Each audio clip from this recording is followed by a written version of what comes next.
ಭಾರತೀಯ ವಾಯುಸೇನೆಯಲ್ಲಿ ಸುದೀರ್ಘ ಸೇವೆ ಸಲ್ಲಿಸಿದ ಮಿಗ್-21 ಯುದ್ಧ ವಿಮಾನ ತೆರೆಮರೆಗೆ ಸರಿಯುತ್ತೆ. 62 ವರ್ಷಗಳ ಕಾಲ ಆಕಾಶವನ್ನು ಆಳಿದ ಮಿಗ್-21 ಯುದ್ಧ ವಿಮಾನ ಈಗ ಇತಿಹಾಸದ ಪುಟ ಸೇರುತ್ತೆ. ಸೆಪ್ಟೆಂಬರ್ 19ರಂದು ಮಿಗ್-21 ಫೈಟರ್ ಜೆಟ್ಗೆ ವಿದಾಯ ಹೇಳೋಕೆ ಸಿದ್ಧತೆಗಳು ಕೂಡ ಆಗಿದೆ. ಚಂಡೀಗಢ ವಾಯುನೆಲೆಯಲ್ಲಿ ವಿದಾಯ ಸಮಾರಂಭ ಇರುತ್ತೆ. 1963ರಲ್ಲಿ ಮೊದಲ ಬಾರಿಗೆ ಸೇರ್ಪಡೆಯಾದ ಮಿಗ್-21 ಭಾರತದ ಮೊದಲ ಸೂಪರ್ಸಾನಿಕ್ ಜೆಟ್ ಆಗಿದೆ. ಆಗಾಗ್ಗೆ ಅಪಘಾತಗಳಾಗ್ತಾ ಇದರಿಂದ ಅದನ್ನು ಶವಪಟ್ಟಿಗೆ ಅಂತ ಕೂಡ ಕರೀತಾರೆ. ಮಿಗ್ ಸೀರೀಸು ಅವತ್ತಿನ ಸೋವಿಯತ್ ಒಕ್ಕೂಟದಿಂದ ಬಂದಂಥದ್ದು. ಮಿಗ್ ಸೀರೀಸೇ ಅದು 21, 29, ಆಮೇಲೆ ಅದು SU ಆಯಿತು, MK1, MK2 ಎಲ್ಲ ಆಯಿತು, ಮಾರ್ಕ್ 1, ಮಾರ್ಕ್ 2 ಎಲ್ಲ ಆಯಿತು. ಅದು it's A series of aircrafts. ಇದು ಫಸ್ಟ್ ಏರ್ಕ್ರಾಫ್ಟ್ ಇನಿಷಿಯಲಿ ಅದರಲ್ಲಿ ಈಸ್ ಮಿಗ್-21. ಸುಮಾರೊಂದು ಇದರ ಜೀವಿತಾವಧಿ 5 ದಶಕದಲ್ಲಿ ಹೆಚ್ಚು ಕಡಿಮೆ 5 ದಶಕ ಅಲ್ವಾ, ಅದರಲ್ಲಿ 5 ದಶಕದಲ್ಲಿ ಅದು ಹೆಚ್ಚು ಕಡಿಮೆ ಒಂದು 800-900 ಮಿಗ್ಗಳನ್ನು ಉತ್ಪಾದನೆ ಆಯಿತು. ಅದರಲ್ಲಿ ನಮ್ಮಲ್ಲಿ ಒಂದು ಅಗ್ರಿಮೆಂಟ್ ಆಗಿತ್ತು, HALನಲ್ಲಿ ಅದನ್ನು ಉತ್ಪಾದನೆ ಮಾಡ್ತಾಯಿದ್ರು. ಅದರದ್ದು ಟೆಕ್ನಾಲಜಿ ಎಲ್ಲ ಟ್ರಾನ್ಸ್ಫರ್ ಕೊಟ್ಟಿದ್ದರು, ಹಾಗಾಗಿ ನಾವೇ ಇಲ್ಲಿ ಉತ್ಪಾದನೆ ಮಾಡ್ತಾಯಿದ್ವಿ. ಆರಂಭಿಕವುಗಳನ್ನು ಅಲ್ಲಿಂದನೇ ತಂದ್ವಿ. ಈಗ ಲೈಕ್ ರಫಾಯಲ್ ಆಗೋ ಥರ, ರಫಾಯಲ್ ಇಲ್ಲೇ ಉತ್ಪಾದನೆ ಆಗಬೇಕೀಗ, ಆಗತ್ತೆ, ಆ ಥರ ಮಾಡ್ತಾಯಿದ್ರು.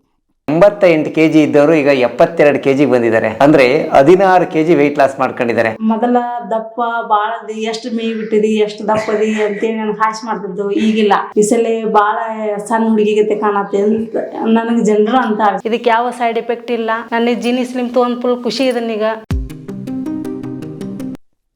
ಆ ದಿನಮಾನಕ್ಕೆ ಅದು ಅದ್ಭುತವಾದಂತಹ ಫೈಟರ್ ಜೆಟ್ಟೆ, ಯಾವ ಅನುಮಾನವೂ ಇಲ್ಲ. ನಮ್ಮ ಭಾರತ ಪಾಕಿಸ್ತಾನದ 2 ಯುದ್ಧಗಳಲ್ಲಿ ಅದು ಪಾಲ್ಗೊಂಡಿತ್ತು ಮತ್ತು ಕಾರ್ಗಿಲ್ ಯುದ್ಧದಲ್ಲೂ ಇತ್ತು. ಮೊನ್ನೆ ಇದು ನಡೆದಾಗ ಯಾವುದು, ಪಹಲ್ಗಾಮ್ ಅಲ್ಲ, ಪಹಲ್ಗಾಮ್ ಅಲ್ರಿ, ಆಪರೇಷನ್ ಸಿಂಧೂರ್ ಅಲ್ಲಪ್ಪ. ಆಪರೇಷನ್ ಸಿಂಧೂರ್ಗೆ ಮೊದಲು ನಡೆದಂಥ ಯುದ್ಧದಲ್ಲಿ, ಕಾರ್ಗಿಲ್ ಯುದ್ಧ ಅಲ್ಲ ನಾನು ಹೇಳ್ತಿರೋದು, ಬಾಲಕೋಟ್ ಏರ್ ಸ್ಟ್ರೈಕಲ್ಲಿ ಇದನ್ನು ಯೂಸ್ ಮಾಡಿದ್ರು. ಆವಾಗಲೇ ಅದು ಸ್ವಲ್ಪ ಜಾಸ್ತಿ ಇದಾಯಿತು, F-16 ಹೊಡೆದಾಕ್ಬಿಡ್ತಂತೆ ಅಂತೆಲ್ಲ.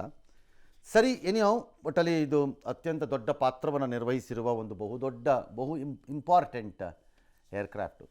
ಈ ಥರದ ಏರ್ಕ್ರಾಫ್ಟ್ಗಳನ್ನು ರಿಟೈರ್ ಮಾಡುವಂತಹ ಪದ್ಧತಿ ಎಲ್ಲ ಏರ್ಫೋರ್ಸ್ಗಳಲ್ಲಿ ಇರುತ್ತೆ.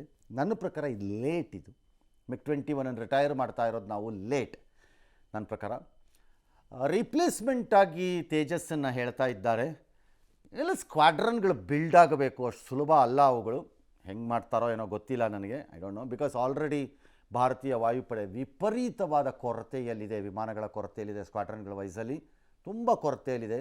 ಪಕ್ಕದ ಚೀನಾಗೆಲ್ಲ ಹೋಲಿಸ್ಕೊಂಡ್ರಂತೂ ಭಾಳ ಕೆಟ್ಟ ಪರಿಸ್ಥಿತಿಯಲ್ಲಿ ಇದ್ದೀವಿ ನಾವುಗಳು.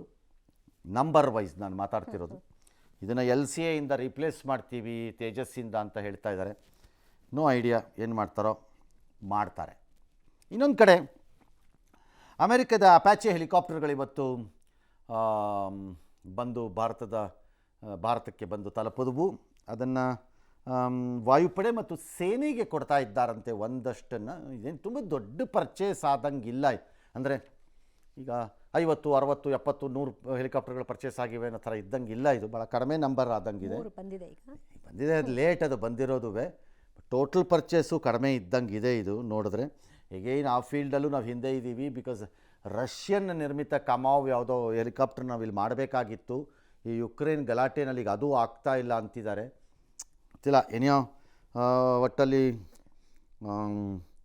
ಅದು ಬಂದಿದೆ. ಅದನ್ನು ಕೂಡ ಗಡಿ ಭಾಗದಲ್ಲಿ ನಿಯೋಜಿಸ್ತಾರೆ.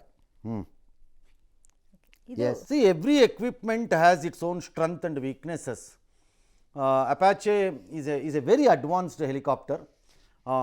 ಅಫ್ಕೋರ್ಸ್ ಅದನ್ನು ಜನರಲಿ ಬಣ್ಣನೆ ಮಾಡೋದು ಅಥವಾ ವರ್ಣನೆಗೆ ಒಳಪಡಿಸೋದು ಹೇಗೆ ಅಂತಂದರೆ, ಆಗಸದಲ್ಲಿರುವ ಯುದ್ಧ ಟ್ಯಾಂಕ್ ಅಂತ ಅದನ್ನು. ಅಂದರೆ ಆ ರೀತಿ ಅದು ಆರ್ಟಿಲರಿ ಅಂತಂದರೆ ಅದರ ಫೈರಿಂಗ್ ಪವರ್ ಆಗಿದೆ ಅದಕ್ಕೆ ಅಂತ ಇದೆ. ಇಟ್ಸ್ ಎ ವೆಲ್ ಟೆಸ್ಟೆಡ್, ಭಾಳ ಟೆಸ್ಟಾಗಿ ಭಾಳ ಯುದ್ಧಗಳನ್ನು ನೋಡಿರುವಂಥ ಹೆಲಿಕಾಪ್ಟರ್ ಅದು. Not a small. Manoeuvrability, areas of operations, ಅಂದರೆ ಈ ಕಡೆ ಡೆಸರ್ಟ್ ಇರ್ಬೋದು, ಆ ಕಡೆ ಕೋಲ್ಡ್ ಇರ್ಬೋದು, ಡ್ಯಾಶು ಈ ಥರದ್ರಲ್ಲಿ. ಮತ್ತು ವೆಪನ್ಸನ್ನ ಅದಕ್ಕೆ ಕ್ಯಾರಿ ಮಾಡೋಕ್ಕಾಗುವಂತಹ ಶಕ್ತಿ, ಈ ಎಲ್ಲವೂ ಈ ಥರದ ಯುದ್ಧೋಪಕರಣಗಳ ಶಕ್ತಿ ಸಾಮರ್ಥ್ಯವನ್ನು ಇತ್ಯರ್ಥ ಮಾಡುತ್ತವೆ. ನೋಡೋಕ್ಕೆ ಭಾಳ ಮುದ್ದಾಗಿ ಇರ್ಬೋದು. ಯಾರೋ ಒಬ್ಬ 6 ಅಡಿ ಇದ್ದಾನೆ, ಚೆನ್ನಾಗಿದ್ದಾನೆ, ಒಳ್ಳೆ ತೊಣೆಯನ್ ಟೈಪ್ ದೊಡ್ಡ ದೊಡ್ಡದಾಗಿದ್ದಾನಪ್ಪ ಇವನು ಅನ್ನೋ ಕಾರಣಕ್ಕೆ ಅವನು ಗಟ್ಟಿಗ ಅಂತಲ್ಲ. ಅವನು ಪೊಳ್ಳಿರ್ಬೋದು, ಲೈಕ್ ಮರ ಇದ್ದಂಗೆ. ನೋಡಕ್ಕೆ ಮರ ದೊಡ್ಡದಾಗಿರ್ಬೋದು, ಒಳಗಡೆ ಟೊಳ್ಳಿರ್ಬೋದು ಅದು. ಹಾಗೆ ಯುದ್ಧೋಪಕರಣಗಳು ಕಾಣಿಸುವುದಲ್ಲ, ಅದರ ಸಾಮರ್ಥ್ಯಗಳೇನು ಅನ್ನೋದು ಇಂಪಾರ್ಟೆಂಟ್. ಆ ರೀತಿಯ ಲೆಕ್ಕಾಚಾರಗಳನ್ನು ಹಿಡಿದ್ರೆ Apache is a very good helicopter. ಅದರಲ್ಲಿ ನಾವು ಯಾವ ಅನುಮಾನವಿಲ್ಲ, ಬಂದು ಭಾರತಕ್ಕೆ ಸೇರಿದೆ. ಮತ್ತು ಮೋಸ್ಟ್ಲಿ ಅದನ್ನು ಪಾಕಿಸ್ತಾನದ ಗಡಿಗೆ ಹಾಕ್ತಾರಾ, ಚೈನಾ ಕಡೆಗೆ ಹಾಕ್ತಾರಾ ಗೊತ್ತಿಲ್ಲ ನನಗೆ. I have no idea. S.